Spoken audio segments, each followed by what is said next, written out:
our level best to at least improve our communication. But we feel if you can do one or two things, you can even help us to communicate to you very fast and efficiently. One of it I want to mention about the payment system. We have two payment systems. The first one is where you deposit the money direct into our accounts. And the second one is where you pay direct at the office. Any of these, you have to scan the receipt, that is a deposit slip, or the receipt that you have received, and send it to our email, one of our email addresses. There is one for accounts. It's accounts@icuzambia.net. That's where you're supposed to send all payment receipts when you scan them and forward. And please put a title there so that we know to say this is about money. Or you can send it in our main email, which is academics@icuzambia.net. When you use the second one, please indicate the subject so that we can locate this email to say this is about money, this is about this. Because we've been receiving emails without any title, and it's very difficult for really to analyze all of these ones. So for the payments, please, whether you are paying through our office, scan the receipt, send the receipt, and keep the other one as a proof of payment. And we would love to remind, before I move from the payments, that for those who have not paid the residential attendance fee, please, we have a help desk. I'll just give you the announcements at the end so that you know where you can actually make the payments. For those that have paid, keep the receipts because we might send somebody to be checking you. On the general inquiries, to help reduce the time of data processing, we are actually developing a general inquiry. Actually, it's already there. So for that, please put a subject as well. When you're making a general inquiry, put a subject so that we can forward that complaint to the appropriate desk so that it will even be faster. We are also in the process of creating the help desk online so that you can interact with the members of staff online, actually instantly, and that will be able to give you later on when it's. In conclusion, allow me to once more welcome you to the 2014 marathon. I'm calling success begins right with you and right in you. Thank you very much.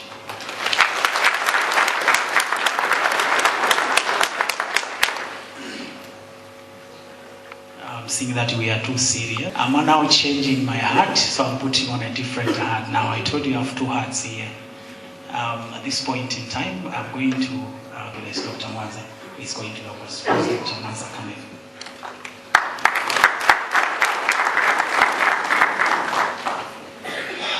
Looking at time, so what is referring? When you write an assignment at any university, you are required to refer to the work of other authors, okay?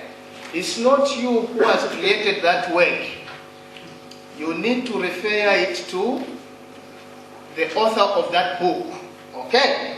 Each time you do so, it is necessary to identify their work by making reference to it, both in the text of your assignment and in a list at the end of your assignment.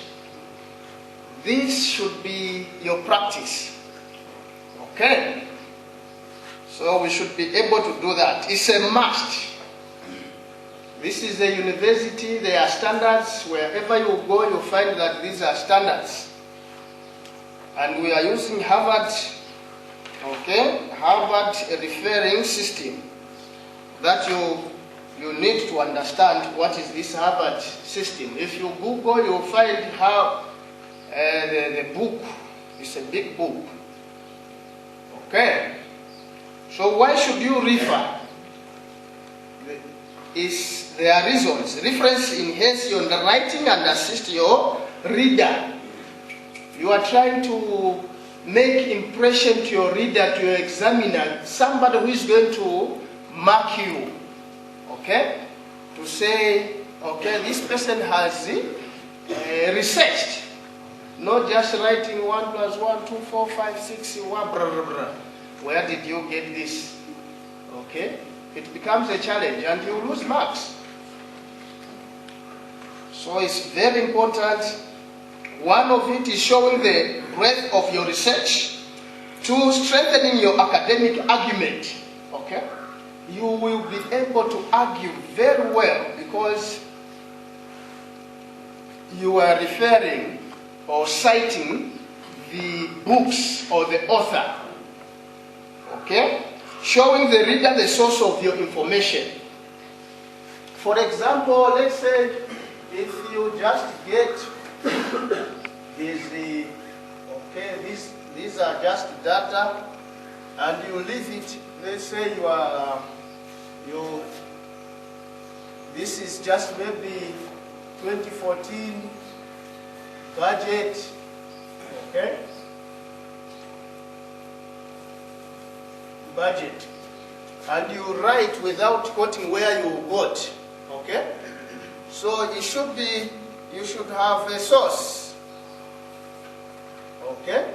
You write a source to indicate where you got your information. If there's nothing like that, I'll give you just, you have some more less information because I don't know where you got that information. Okay? So it's important for you to give a source, allowing the reader to consult your source independently. What it means is that when you write, I'll be able to search to find out where you have gotten that information, if it's true or not. Okay? This is why it's very important for you to make reference in whatsoever you write. And it's serious business. You can't write anything without citations. Be it assignment, you should be able to introduce. Introduction is very critical. Introduce your topic, your assignment, main body, then thereafter you conclude, make conclusions. Remember there's a difference between bibliography and referencing. Okay? Who knows about it? Is there anyone who knows the difference between referencing and bibliography?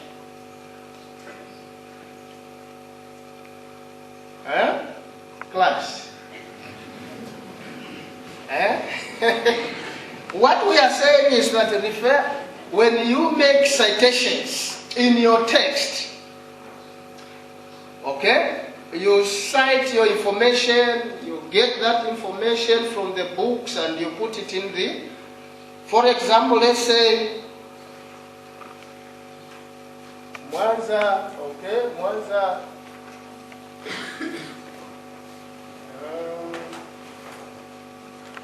page 3, 2005. Okay? So I cite that information in my text. I'll cite it, then that becomes your reference. But bibliography, it means you have read other books. Okay, you will include them at your reference. That is bibliography. You don't cite sometimes in the main text, but you will be able to put them in the bibliography. Bibliography, it means you can, whatever you have gotten the information from wherever you have gotten, you'll be able to include them. But reference, it means it's just whatever you have cited. Okay? We have known the difference, huh? Whatever you have cited in the text should appear in the reference. But bibliography, whatever you have done what? You read books or 10 books or 20 books. That information is there in the text or not, you should be able to include them. Okay? Many of us, we just cite in the text, but when you go to the reference, you find that what is in the text is not there in the reference. So you wonder to say, how is this person citing? Where is he getting, or where is this person getting this information? Okay? If you get things from internet, okay? Maybe let's say www whatever.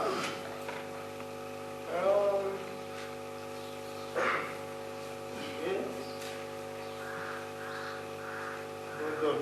So you should be able to access. You put a date. If it's today, for 2014, okay?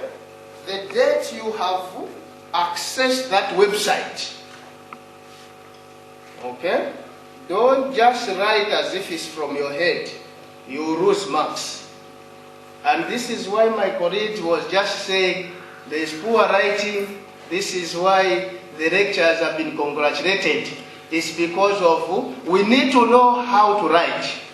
We are not here to fail you, but if you don't do the right thing, you definitely have a challenge for you to get a mark. And every university, there is a standard. Okay? So, that is, I will not take too long on this. Plagiarism, who knows about plagiarism? Huh? Plagiarism? Yes, you know it, huh? What is it? Well, it's an act of copying or pasting information that you did not research or do anything about. Who else? Yes, sir.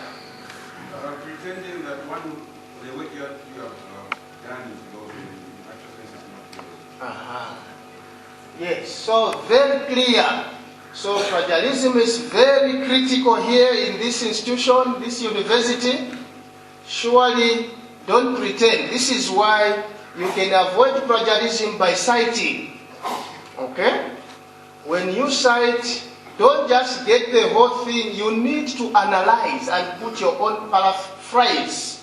Okay? You need to paraphrase the language or the sentences by putting what is supposed to be your own. Okay? Because we have a software that is going to catch you if you happen to do what? To just get the information from wherever it is, then you say, no, it belongs to me. What will happen? You lose out. You can be suspended for that. Okay? Avoid it. So,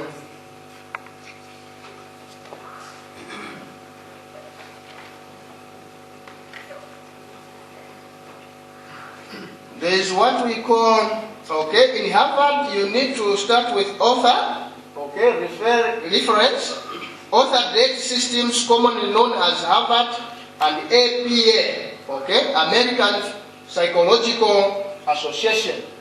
There are many ways. So there is what we call again footnoting or endnoting system commonly used in history or law. Okay? So it is important that you use the reference system required by this institution, which is called ICU, Information and Communication University. Okay? So just maybe for example, ways of citing. There are two ways of citing references. Okay, so direct, maybe here.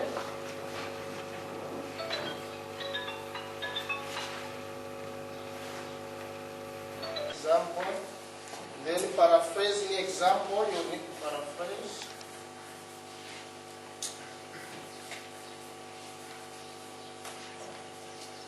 The same one. There you just put 1996 suggests, okay?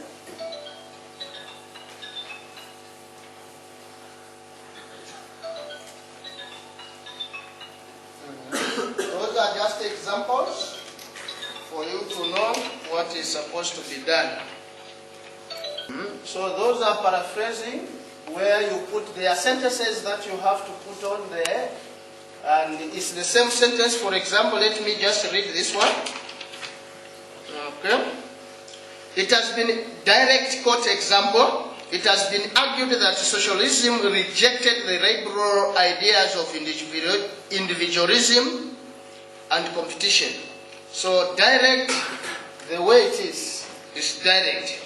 Paraphrasing, now there, unlike capitalism, socialism promotes the good of the whole before the good of the individual. Just 1996. It means you have paraphrase. Okay.